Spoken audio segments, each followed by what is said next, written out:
বলতে গেলে প্রত্যেক দিনই মুষলধারে প্রচুর পরিমাণে বৃষ্টি পড়ছে। তো সন্ধ্যাবেলায় মুখরোচক কিছু খেতে ইচ্ছা করে বাড়ির সবাই মিলে লেগে পড়লাম কাজে।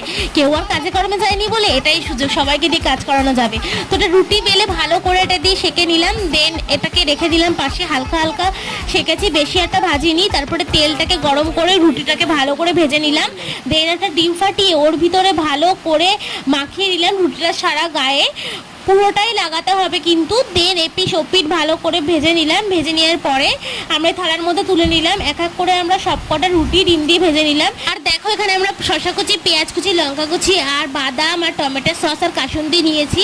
ফার্স্ট একটা পেপারের উপর রুটিটাকে রাখলাম, তারপরে শসা কুচি, পেঁয়াজ কুচি, লঙ্কা কুচি, বাদাম দিলাম, আর ওপর থেকে একটু কাসুন্দি দিলাম, তারপরে টমেটো সসটা দিলাম, আর ওপর থেকে হালকা করে বিট লবণ দিয়েছি টেস্টের জন্য। আমরা যেহেতু ডিমের মধ্যে লবণ দিইনি, তার পেপারটাকে ভালো করে রোল বানিয়ে নিলে আমাদের এগ রোল তৈরি।